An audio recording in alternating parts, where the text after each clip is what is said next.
At dawn, a squadron of F-35 Lightning II fighters launches from a NATO base, and the alert level across a broad swath of Russian-controlled airspace spikes to red. That single visible movement is not merely a flight plan, it is a strategic message and a test of decision-making under pressure. Get straight to the point. An advanced, low-observable multi-role jet moving toward a tense front forces both sides to act quickly. And quick decisions, made with incomplete information, are where conflicts either stop or spiral. Why the F-35 matters in this moment is simple. It combines stealth, long-range sensors, and networked communications, so pilots see more than any single radar can. From the cockpit, an F-35 can gather target data, share it across allied assets, and coordinate strikes or reconnaissance with drones, AWACS, and command centers. To an adversary, that means a small formation can have an outsized operational effect. It can scout deeply, transmit targeting data in real time, or, crucially, be perceived as the spearhead of a larger strike force. That perception is the immediate trigger for political and military responses. From Moscow's perspective, the situation is binary. Either this is a calibrated deterrent display or the first concrete step toward escalation. Russian air defense crews must decide quickly whether to scramble interceptors, elevate surface-to-air batteries, or hold observation. Modern air defenses like the S-400 are capable, but not infallible against low-observable aircraft. Readings will be fragmentary, ambiguous, and open to competing interpretations. In practice, those ambiguities create a dangerous decision space. Does one treat faint, inconsistent tracks as immediate threats, or as artifacts of clutter and countermeasures? Operational mechanics matter. A NATO scramble rarely involves a single aircraft alone. Support assets, tankers, electronic warfare aircraft, AWACS, and reconnaissance drones extend the front line and complicate an opponent's intelligence picture. Rules of engagement and command protocols bind pilots and commanders, yet those protocols are stress-tested when time is short and transmissions are encrypted or jammed. The procedure for scrambling, intercepting, or firing is bureaucratic on paper, but becomes profoundly human in the heat of an alert. Commanders, with minutes on the clock, must weigh national policy, alliance commitments, and the risk of miscalculation. This is a story of signaling as much as force. NATO may intend to demonstrate readiness and deterrence. We can arrive fast, we can see and act. Russia will interpret the same data as either a provocation or a capability revealed that must be countered. Media narratives accelerate the pressure. Domestic audiences demand visible action. Allies watch for cohesion. Each public statement or maneuver changes the incentives for the next move. Finally, understand the escalation risk. Tactical choices, an interceptor scramble, an electronic attack, a show of force, can climb an escalation ladder where each rung seems rational in isolation. The core danger is not inevitable war, but miscalculation. A radar ping misread, a scrambled fighter colliding with an allied plane, or an over-publicized reaction that leaves leaders politically cornered. In short, the F-35's readiness to rush to the front line creates a compressed, high-stakes decision environment where perception and timing matter as much as hardware.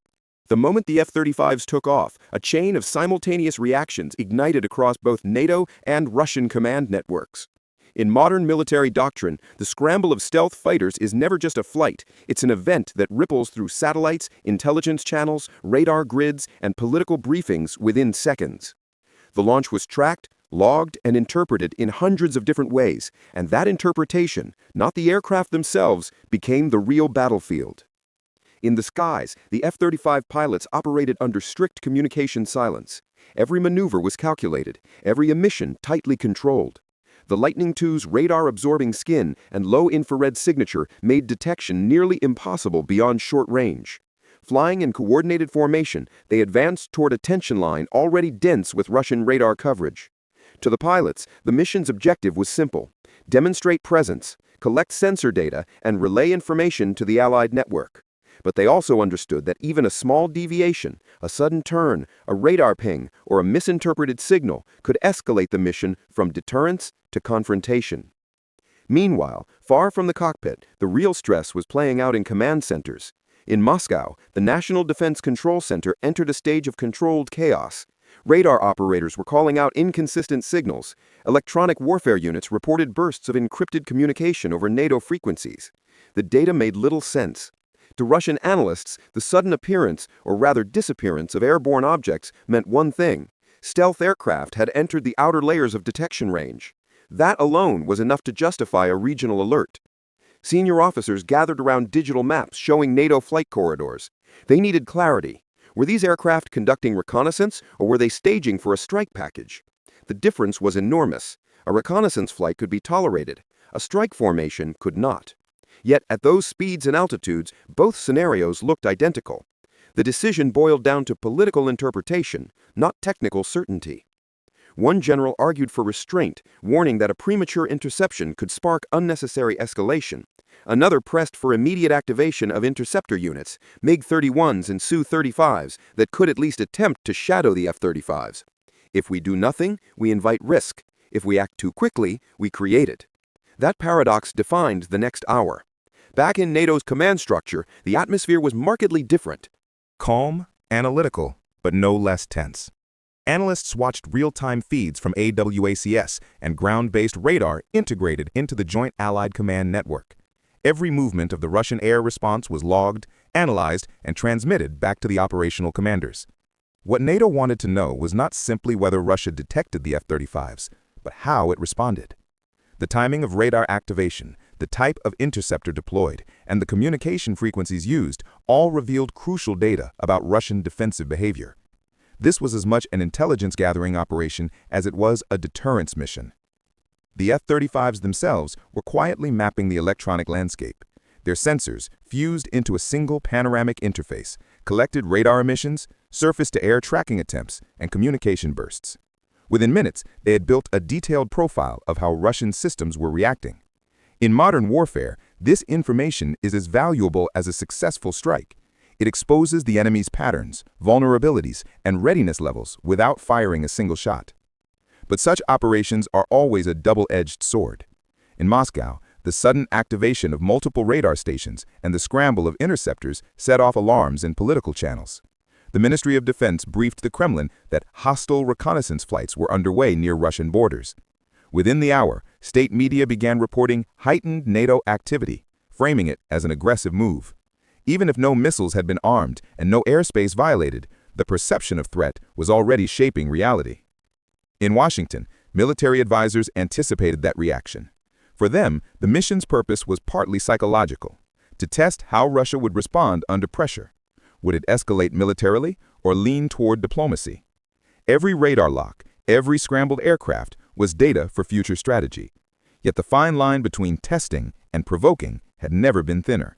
The operation was a calculated gamble, demonstrating power without crossing into confrontation. As the F-35s reached their operational limit, they banked away from the front line, maintaining a wide arc to avoid direct border infringement. Russian interceptors, now airborne, tracked them briefly before losing signal. The stealth jets disappeared from radar, ghost-like, as if they had never been there. Still, the effect remained. The Russian air defense grid stayed active long after the threat was gone, consuming resources, stretching personnel, and signaling elevated alert status across the entire Northern Command. Inside both command centers, tension gradually turned to analysis. NATO commanders reviewed flight telemetry and radar response data, confirming that Russia had activated at least 3 separate radar systems, including long-range over-the-horizon units. That meant the message had been received. In Moscow, generals reported that foreign aircraft approached within reconnaissance range, emphasizing that defensive measures were effective. Each side claimed success in its own narrative, one for demonstrating readiness, the other for maintaining control. Yet beneath the official statements, there was an unspoken truth. Both militaries had just stared into the edge of escalation and stepped back, barely. The incident proved how quickly modern technology compresses decision time. Stealth aircraft like the F-35 don't just hide, they accelerate crisis dynamics. When one side cannot see clearly, every shadow becomes a potential attack. That psychological pressure is now part of the modern battlefield, silent, invisible, and constant. As the skies returned to calm, the political aftermath began to unfold. Intelligence reports were compiled, analysts debriefed pilots, and diplomatic envoys exchanged restrained language through back channels. But no one was entirely reassured. The mission had exposed the fragility of deterrence in the digital age, how easily fear, algorithms, and misread signals could tilt peace into chaos. The F-35s had landed, their engines cooling in hangars under floodlights. For the pilots, it was just another mission successfully executed. For the generals, it was a valuable test of readiness. But for the strategists watching from afar, it was a warning that modern confrontation doesn't always begin with explosions. Sometimes it begins with a quiet takeoff, a radar blip, and a question that no one wants to answer too late. In the hours that followed, headlines around the world lit up. F-35s near Russian border, Moscow on high alert. News outlets replayed radar footage, expert panels debated motives, and markets trembled briefly as oil prices ticked upward. Officially, both sides insisted it was routine activity, but no one believed that. The world had just witnessed how quickly calm skies could turn into a flashpoint.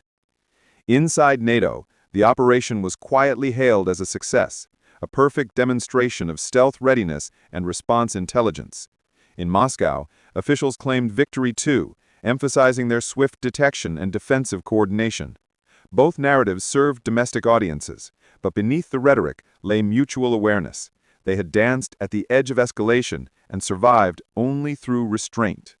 Strategically, the event redrew invisible lines. Every radar operator, every military planner now understood the new rhythm of power: fast, digital, and uncertain. The F-35s had proven more than technological superiority. They had shown how perception itself had become a weapon.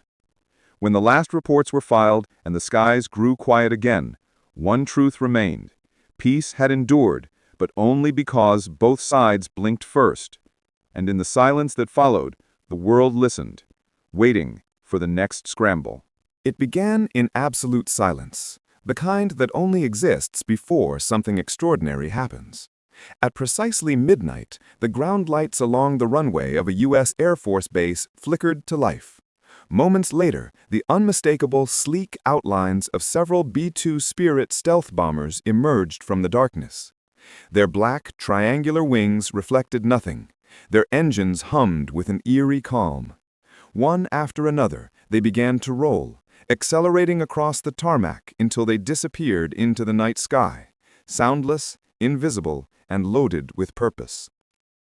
Thousands of kilometers away, in Moscow, radar stations detected an unusual disturbance over the Arctic flight corridor. Within minutes, early warning systems lit up across command screens.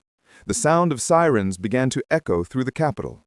Not the deafening alarm of incoming missiles, but the urgent tone of uncertainty. No one yet knew what the B-2s were doing, only that they had taken off at a time and in a formation that suggested something serious. The B-2 Spirit is not an ordinary aircraft. It was designed to penetrate the most advanced air defenses and deliver its payload, conventional or nuclear, anywhere on Earth without being detected. When such bombers leave their base unannounced, especially at midnight, it isn't routine training. It's a message. The United States was demonstrating that even in the most secretive hours of the night, it could mobilize power that no radar could see and no defense could stop. For Russian military command, that message came as a provocation wrapped in silence. Tracking a stealth bomber is nearly impossible. Every radar ping could be an illusion, every blip on the screen a ghost. Commanders had to decide whether to scramble interceptors, activate missile systems, or hold fire and observe. Each choice carried weight. A single misjudgment could transform tension into conflict within minutes. Across briefing rooms in both Washington and Moscow, advisors rushed to interpret the meaning of this midnight operation. Was it a rehearsal for deterrence? A strategic show of force to test Russia's readiness? Or something far more deliberate, a probe designed to gauge radar response times and defense coordination? No one could say for certain, and that uncertainty was the real danger. In modern warfare, perception is as powerful as weaponry. A midnight takeoff of stealth bombers can send shockwaves far beyond military bases. It affects markets, alliances, and political narratives. It pushes adversaries into corners where hesitation looks weak, but reaction could be catastrophic. That night, as the last B-2 disappeared into the upper atmosphere, The world entered a moment of fragile silence again, the kind that feels heavy with the weight of possibilities. In that silence, the question hung over both superpowers. Was this just an exercise, or the first move in a dangerous new chapter of confrontation? As dawn approached over Eastern Europe, the echoes of that midnight takeoff were already rippling across the globe.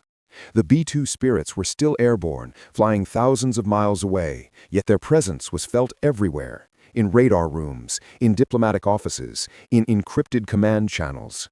Nothing had exploded, no weapon had been fired, yet the entire architecture of international security had been shaken awake. In Moscow, the National Defense Control Center was operating under high alert. Generals gathered in a room dominated by screens showing live radar projections and satellite feeds. The data was confusing: faint signals, intermittent reflections, sudden disappearances. The B-2's stealth design was doing exactly what it was meant to, slipping through detection grids like shadows between beams of light.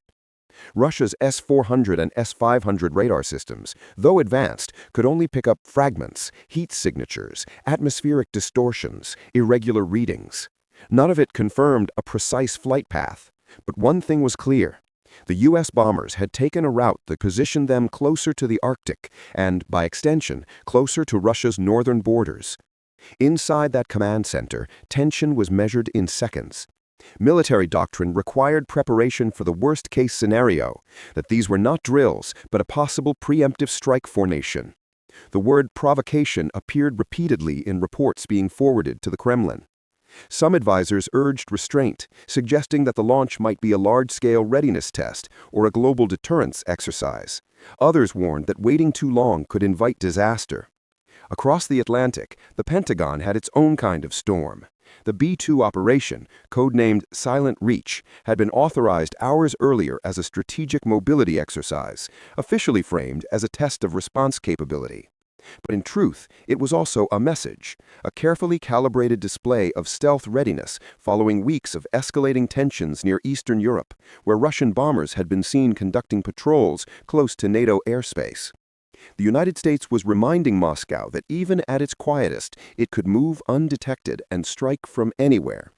The Pentagon's control room was calm but deliberate. Analysts monitored Russian radar activity, communication intercepts, and social media chatter. The goal was to assess not only military reaction, but also public sentiment. How fast would the story spread, and how would it be interpreted? Within hours, whispers of stealth bombers heading toward Russia began circulating online, amplified by news outlets hungry for an exclusive. What had started as a silent maneuver was now a visible global headline. In international politics, perception is sometimes more powerful than the act itself. The Russians could not afford to appear vulnerable. By mid-morning, satellite images showed several MiG-31 interceptors taking off from air bases in Murmansk region. They were not on an intercept course, they were signaling readiness. On the ground, missile batteries were placed on standby, radar coverage expanded, and communication lines opened with Belarus, a key Russian ally. The temperature of confrontation had risen several degrees, yet both sides insisted publicly that no unusual military activity was taking place. Behind the scenes, however, intelligence agencies across Europe and Asia were watching nervously. NATO's early warning centers in Norway and Poland had already tracked the B-2's flight pattern. Diplomats quietly exchanged messages urging calm, reminding all sides of the lessons from the Cold War. Escalation often begins not with intention, but with misinterpretation. One misplaced radar ping, one misunderstood flight path, could spiral out of control before any leader had time to intervene. The brilliance and danger of the B-2 Spirit lie in the same fact: its invisibility. Its radar cross-section is so small that to most systems it appears as a bird, a weather anomaly, or nothing at all. This stealth creates uncertainty, and uncertainty creates fear. The Russian High Command had to consider that for every bomber detected, there might be several more undetected. That assumption alone was enough to push their alert levels higher. By noon, the U.S. bombers had turned southward, avoiding direct approach to Russian airspace. Satellite tracking later revealed that they were heading toward international waters, a maneuver consistent with a simulated long-range mission. Yet by that time, the psychological impact had already achieved its purpose. Russian radar crews stayed at full alert for hours after the bombers had left the region, fearing they had missed something. Meanwhile, analysts in Washington were dissecting every Russian response: the launch of interceptors, the elevated readiness of missile units, the surge in radio traffic. All of it provided valuable intelligence about how quickly Moscow could react to a stealth incursion. The B-2 flight was, in essence, both a message and a data-gathering operation. It was not just about deterrence, it was about understanding how the other side would behave under the shadow of uncertainty. In the media, narratives began to diverge. Western outlets framed the event as a routine training flight, emphasizing that the bombers had stayed within international airspace. Russian state media, however, portrayed it as a direct provocation, evidence that the U.S. was testing the limits of Moscow's patience. The contrast in stories mirrored the deeper divide between the two powers, each side convinced the other was the aggressor, and each using the incident to justify its next move. But beneath the politics and headlines, something more subtle was happening. The midnight flight had reactivated Cold War reflexes, the old patterns of fear, suspicion, and brinkmanship that many thought belonged to history.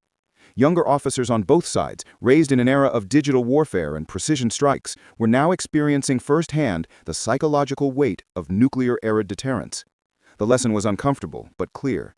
In a world of stealth and speed, even a symbolic maneuver could trigger a global tremor. As evening approached, the B-2 Spirits finally returned to base, touching down as quietly as they had left. On the surface, nothing had changed. No shots fired, no airspace violated. But in the invisible realm of strategy and perception, everything had shifted slightly off balance. Moscow had seen what the United States wanted it to see, the shadow of unstoppable reach. Washington had seen how Moscow would respond under pressure. And both sides, though still publicly calm, now carried the same unspoken thought, that the next time such a flight occurred, the world might not stay so quiet. In the days that followed, the world's reaction was swift and divided. NATO officials praised the mission as a show of strategic readiness, while Moscow denounced it as a deliberate provocation. Stock markets dipped briefly, defense analysts filled airwaves, and social media buzzed with speculation about what the U.S. was really signaling. Behind closed doors, diplomats on both sides exchanged cold, carefully worded messages, reminders that any further misunderstandings could have consequences far beyond politics. Yet for all the tension, there was also an uneasy silence, a realization that neither side could afford to push further. The B-2 Spirits had returned, but their flight had left a shadow stretching across the globe. Every radar operator, every military strategist now understood how quickly the illusion of stability could fracture. In the end, the midnight launch became more than a military maneuver. It was a mirror reflecting the fragile balance between fear and control, proof that in the modern world, power isn't only measured in weapons, but in the ability to make the entire planet hold its breath.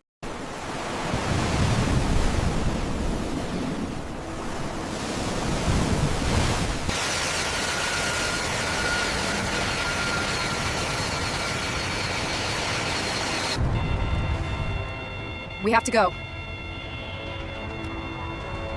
Understood.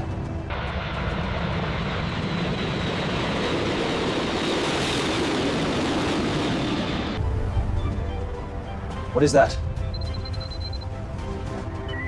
I see something on radar.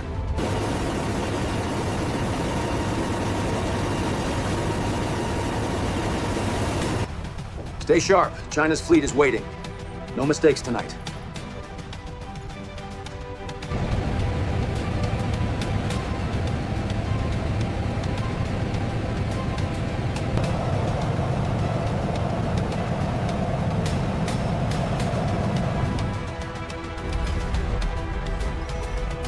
Foreign aircraft approaching fast.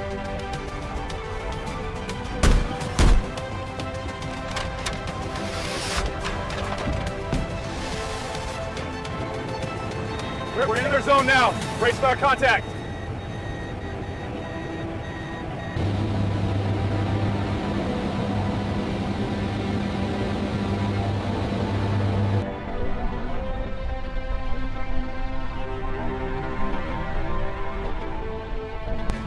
Track them! Don't let them drop!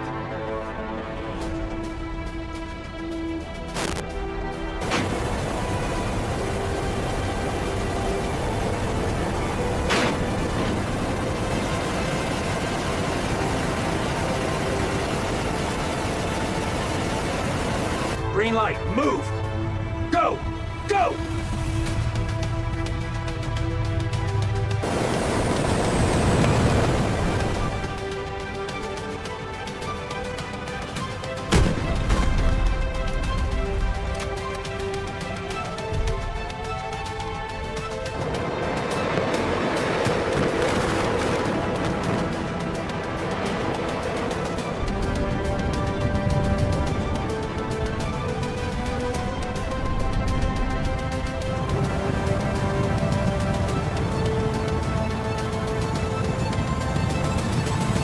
American forces are deploying directly above us.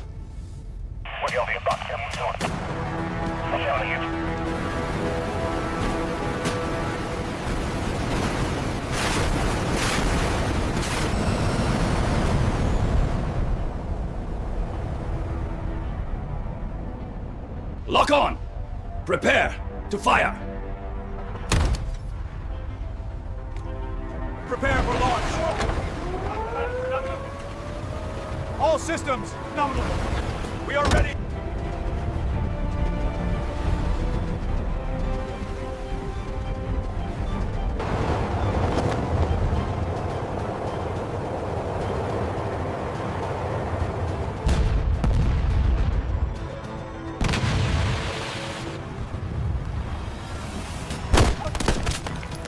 Under fire! Repeat, under fire.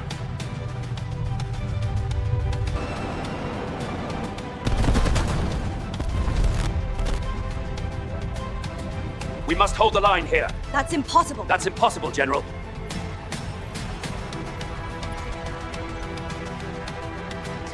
This is it. Confrontation unavoidable.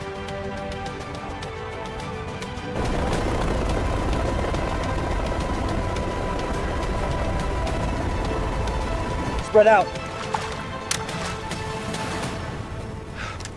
Spread out.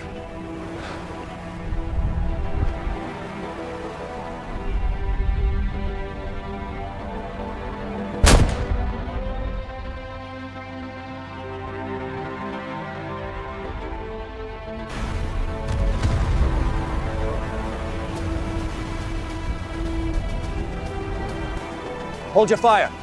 Wait for my command.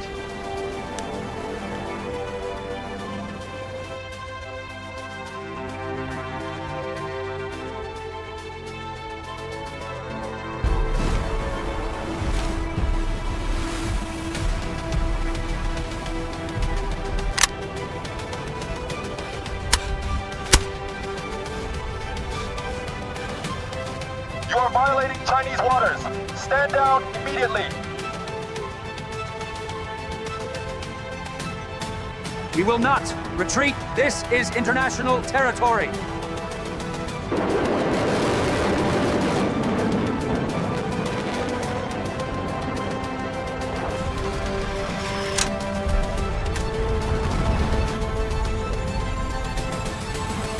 We're surrounded. Request immediate naval support.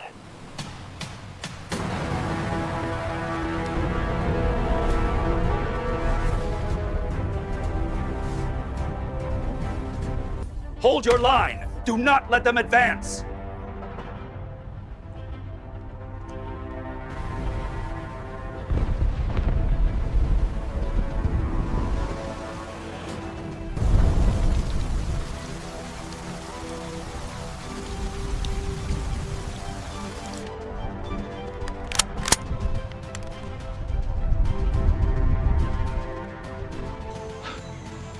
One wrong move and it's war.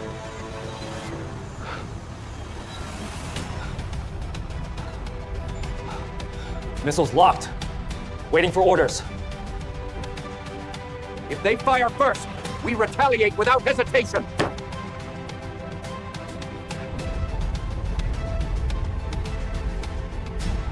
Stand ready.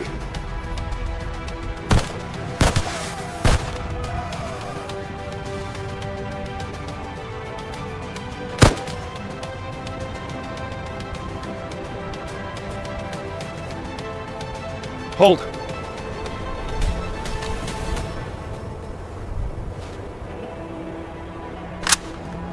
Not tonight.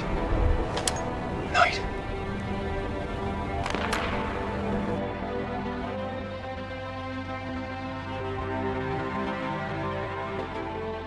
Hold, but keep them in sight.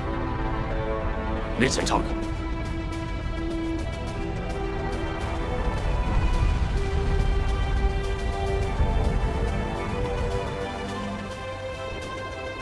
We just stood at the edge of war and stepped back.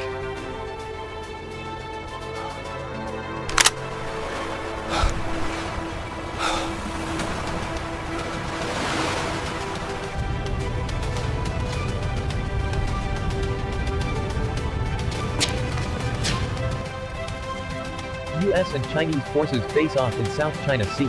War, narrowly avoided. The crisis has escalated significantly, with reports confirming widespread military deployments. Diplomacy must act fast. We can't survive another night like this. The next time, we will not hesitate.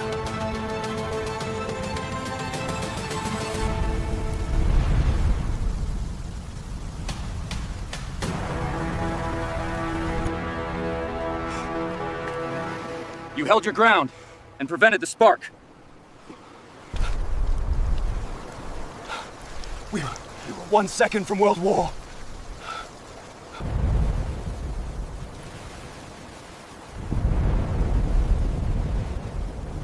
In the shadows of the South China Sea, war was only a breath away, but restraint held the line. For now. What is that? Sir, I am not sure what that is. Подтверждаю контакты. Приготовьтесь к перехвату!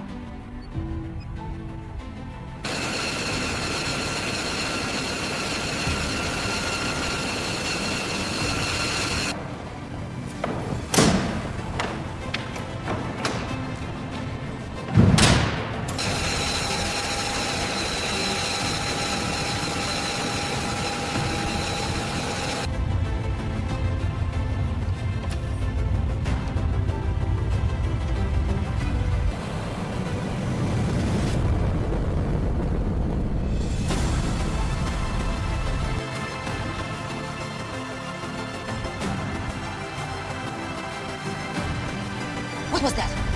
What was that? I don't know, it's barely there.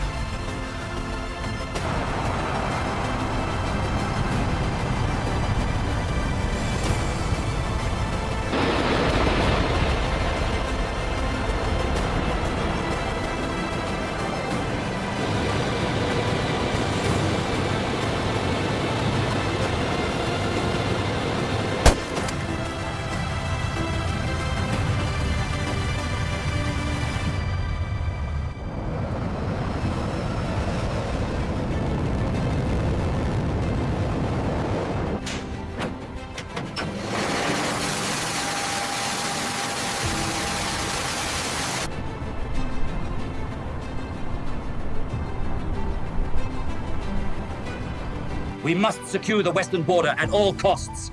This is our only option. We have some breaking news coming in right now.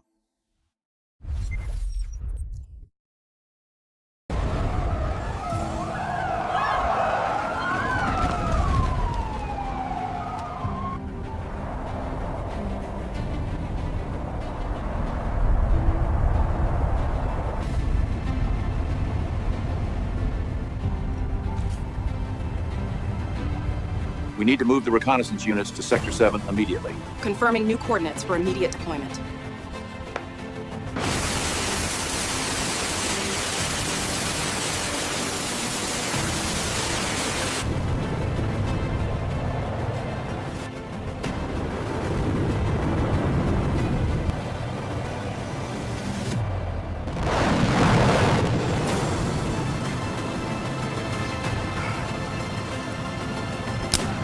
Are you ready for this jump? Just about. Proceed to target zone.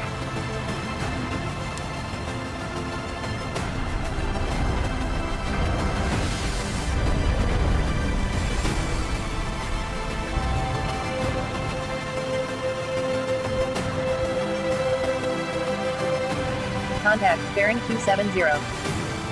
On screen, Commander. All stations, battle alert.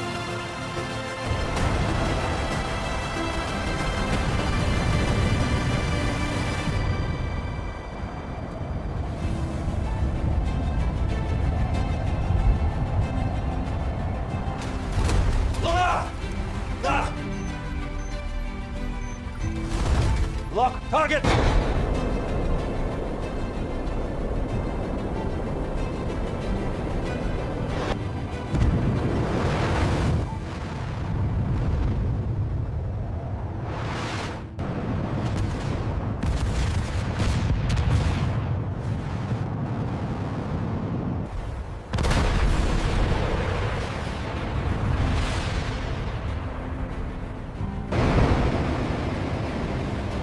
God help us.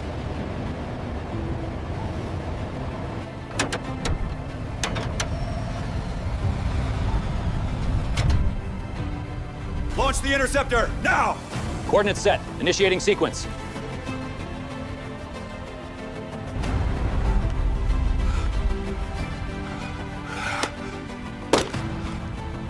We have a warning light.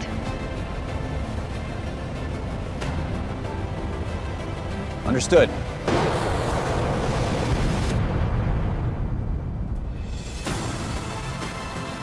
It's too close.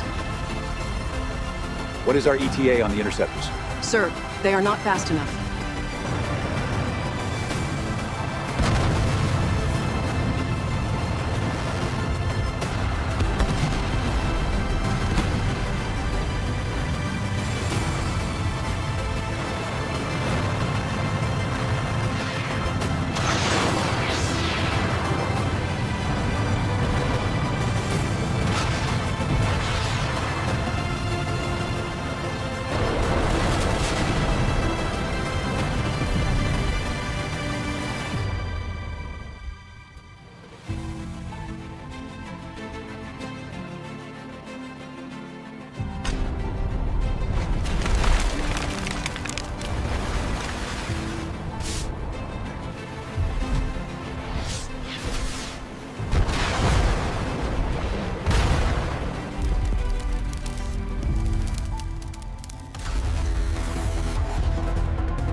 Heavenly Father, hear our prayers.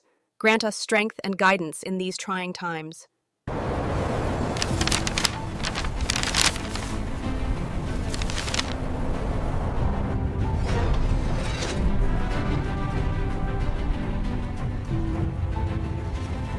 Seconds to impact.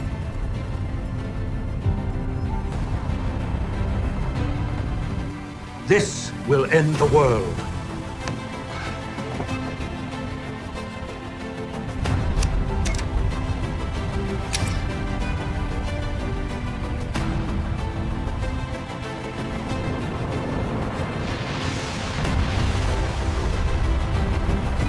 Is this an attack or just a demonstration of force?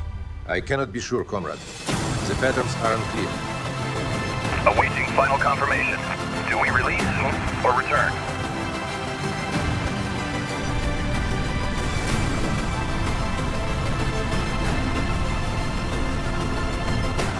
General, the Kremlin has authorized full-scale defensive measures. Prepare for immediate counteroffensive protocol.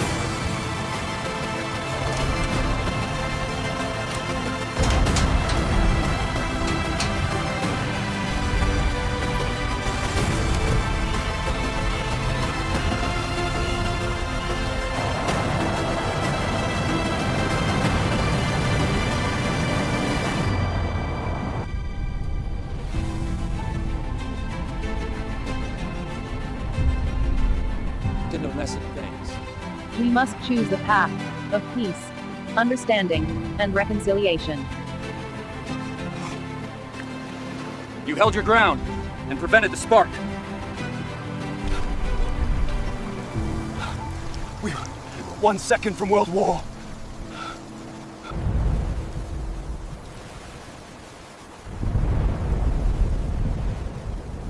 In the shadows of the South China Sea, war was only a breath away, but restraint held the line. For now.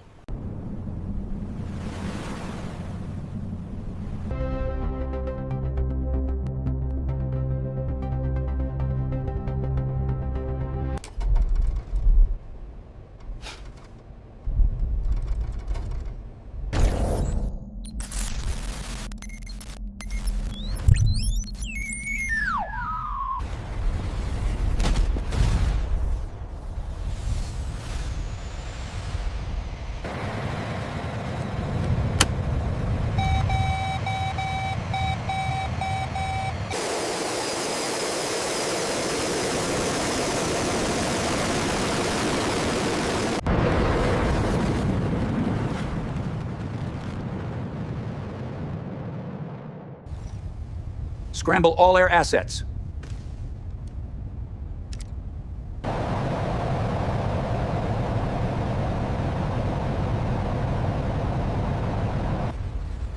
Unidentified feed incoming.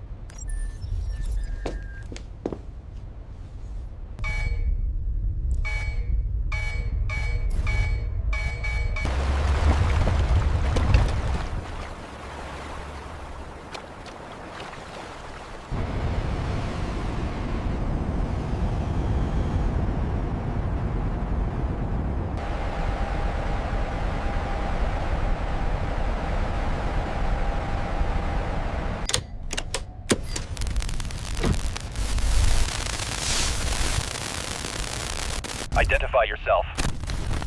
Stand down.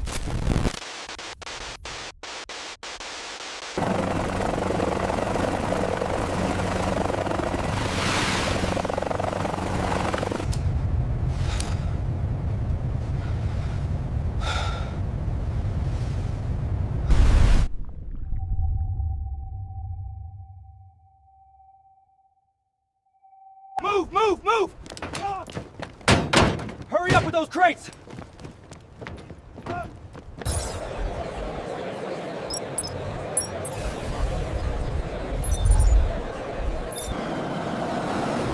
I have confirmation. Proceed as planned.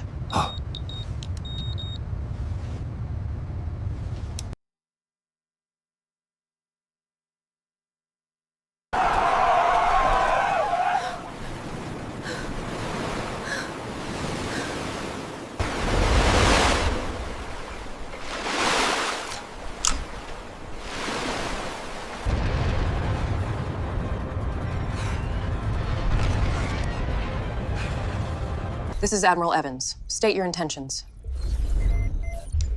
Admiral, we have a problem.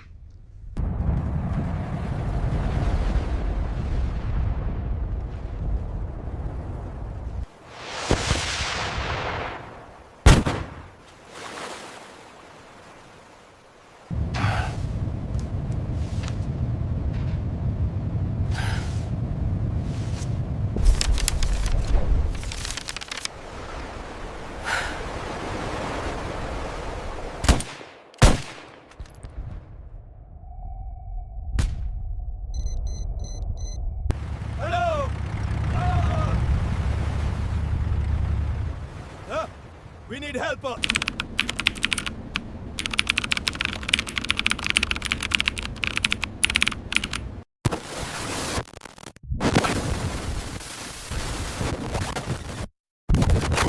it, we're almost there. Copy that, I'm at my limit. Mayday, I'm losing control.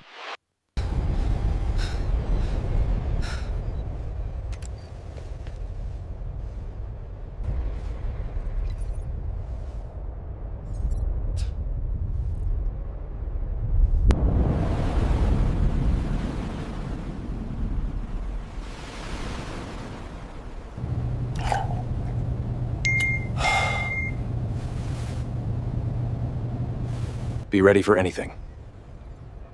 Maintain silence. We are bringing you breaking news. this just in. A crisis in the South China Sea. This is a global crisis. Weather May ground operations. Dear Lord, keep me safe on this journey.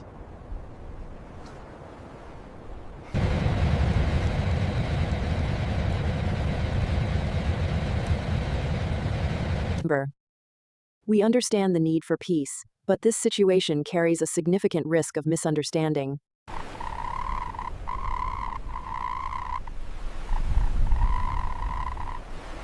We must put aside our differences and help them. Are you certain this isn't a trap? Send in the helicopter.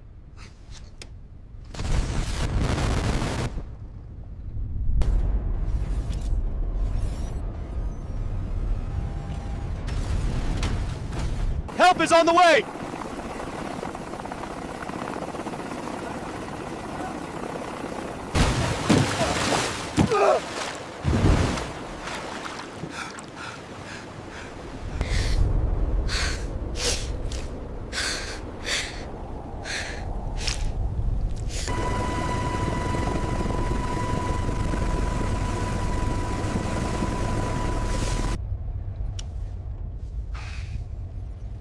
Sometimes humanity wins.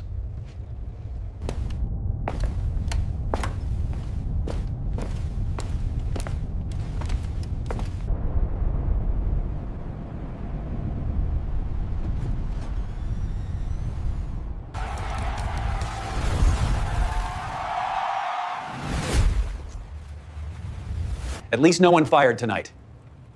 Oh, Bendy Hadway. We will not escalate further, for now.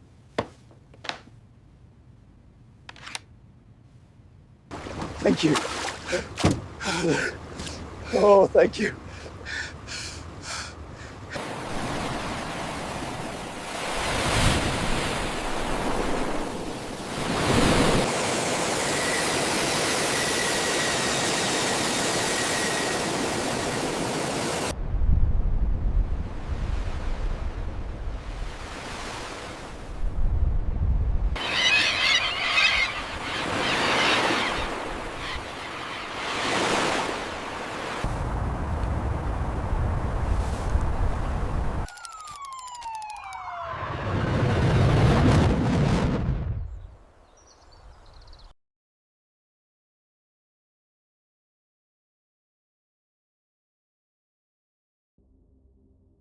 The greatest victories are not battles fought, but wars prevented.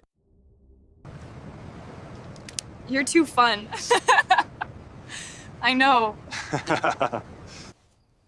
Standoff resolved without shots fired.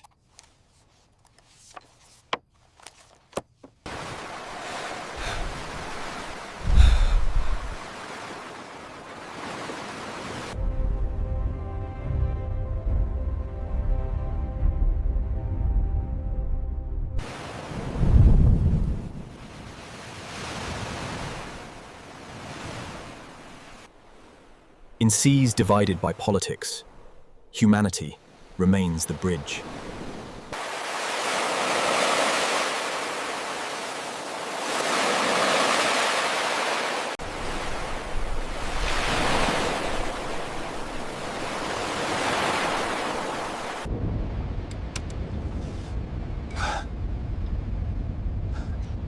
What is that signal?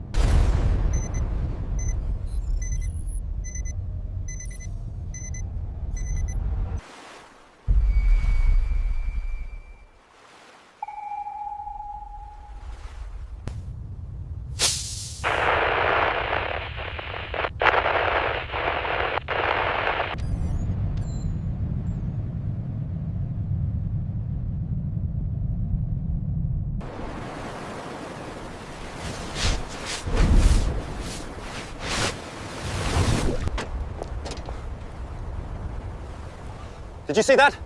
What is it?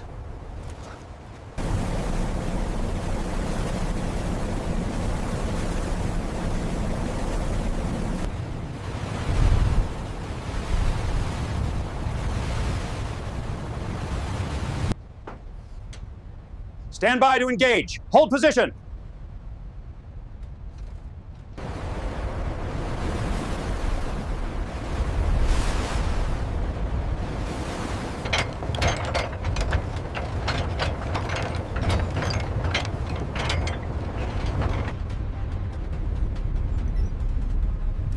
Keep an eye on intact. Roger that.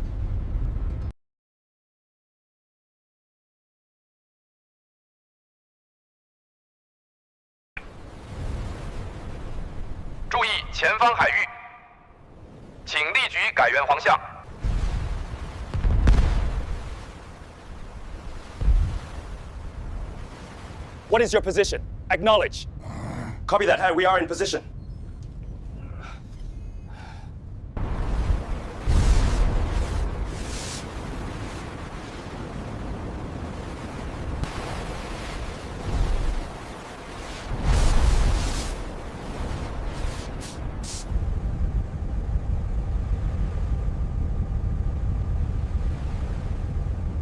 Prepare defensive stations. Acknowledged.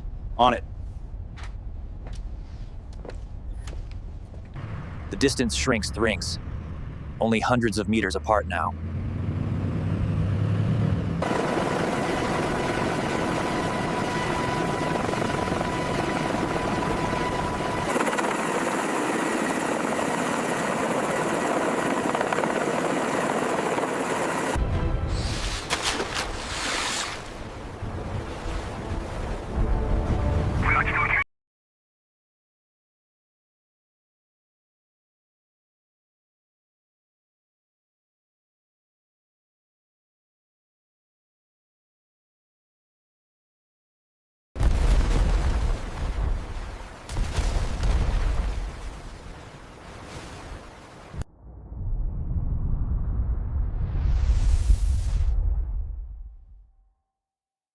What is that?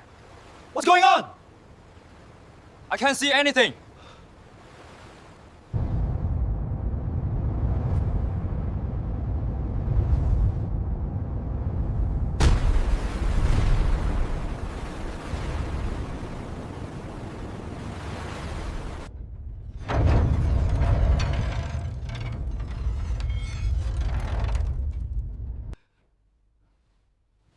Get out of my sight!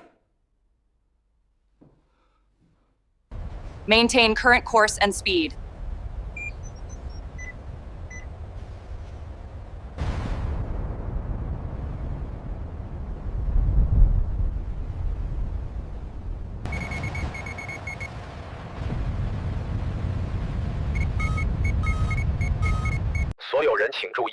所有居民请注意，请待在原地，不要移动。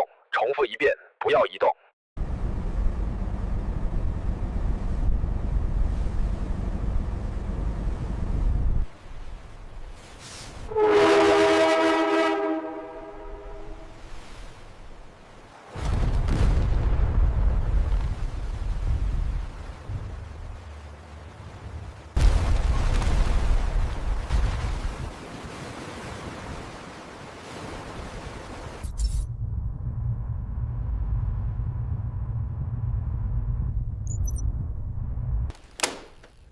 Get me all available units now!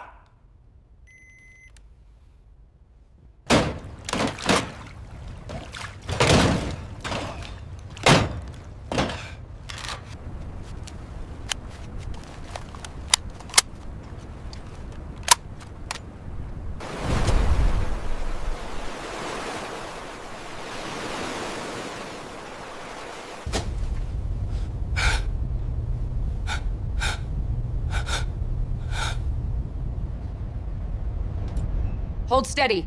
We will not be intimidated.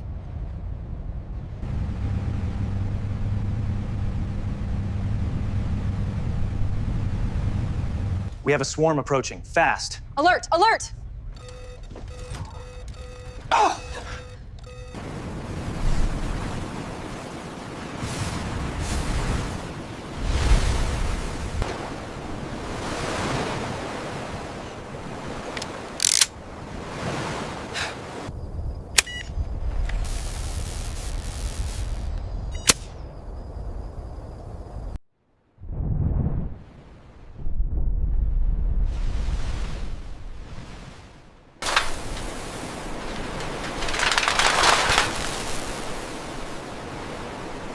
快，拉至齐前，坚持住，别副手了。大家休息，有大楼的。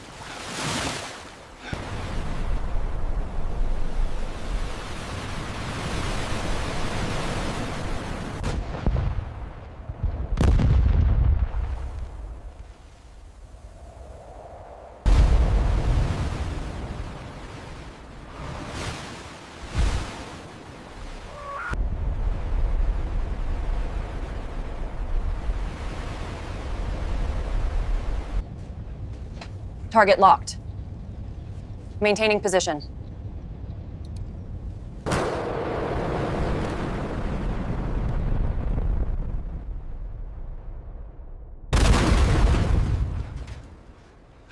What was that?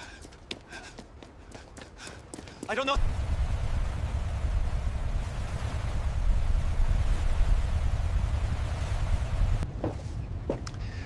We've made our point. Now everyone has.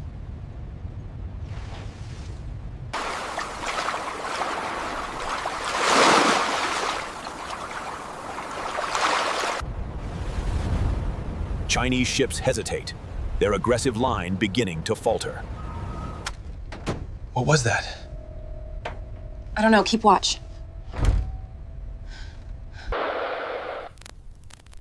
Freedom of navigation will not be challenged.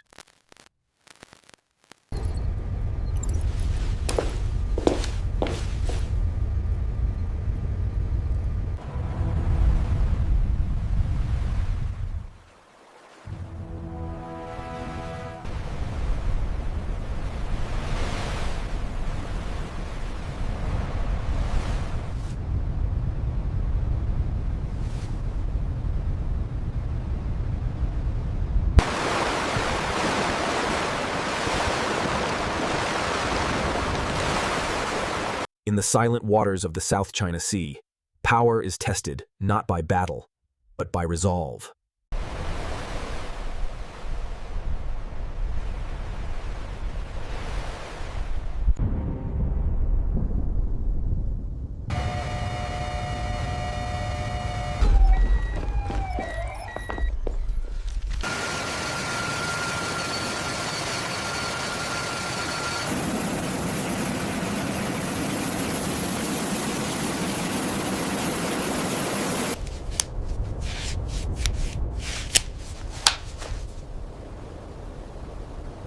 We need to move all available forces into the eastern sector immediately.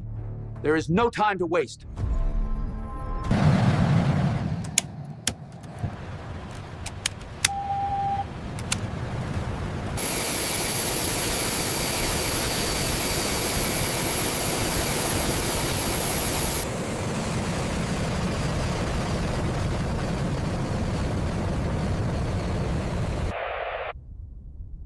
Moscow threatens escalation.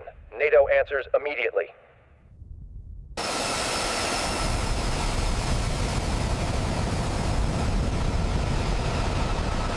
Our Father, who art in heaven, hallowed be thy name.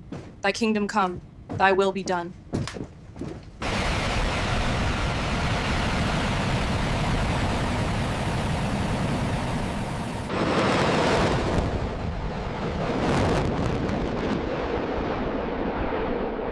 Target acquired. Engage now. Move those troops.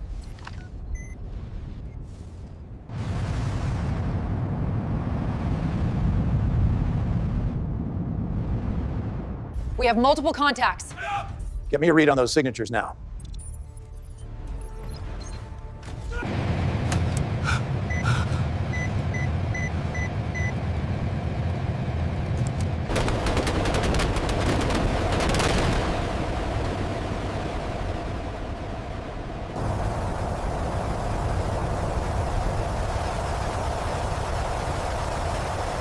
Look at this. What is that?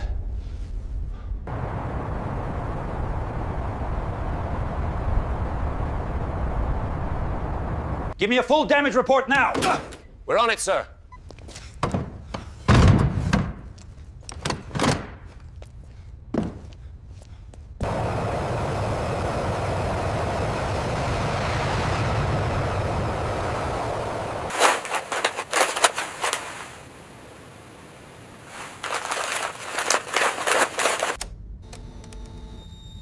Red alert confirmed. All units proceed without hesitation.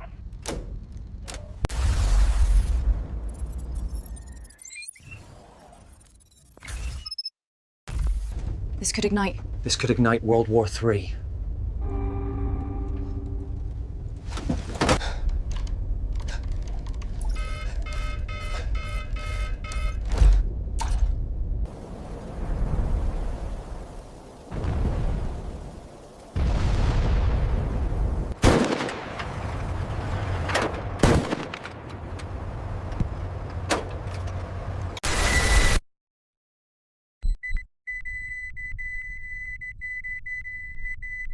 We cannot afford hesitation now. Execute the plan. The enemy is on the move. We must respond decisively.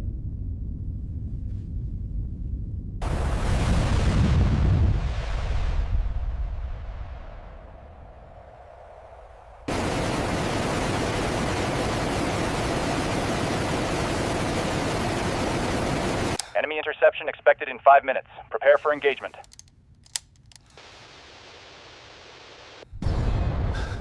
God help us.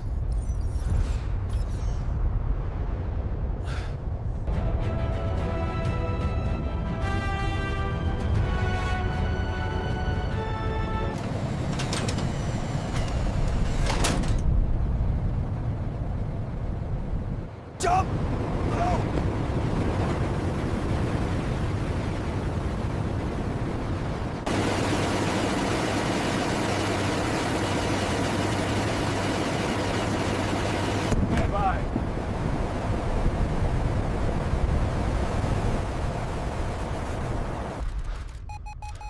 Incoming!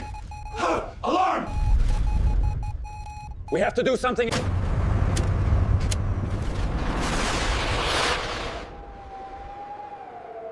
We cannot allow this to happen. Not now, not ever.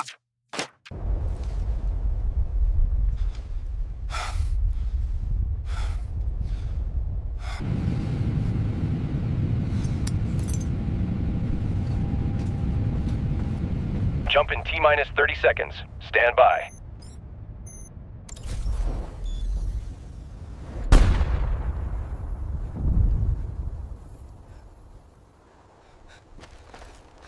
For freedom!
Hold the line until reinforcements arrive.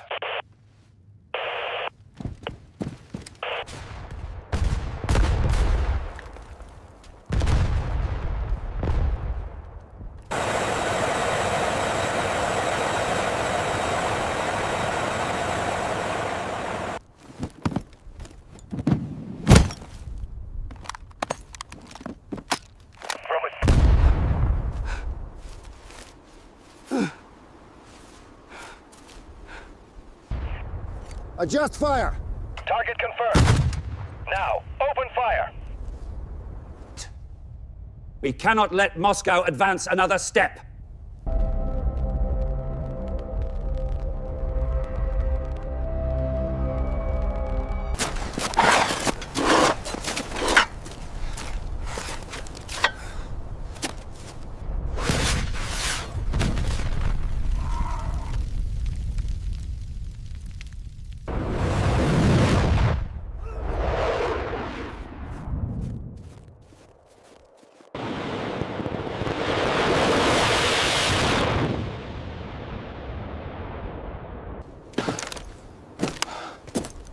Did you hear that? Just the wind.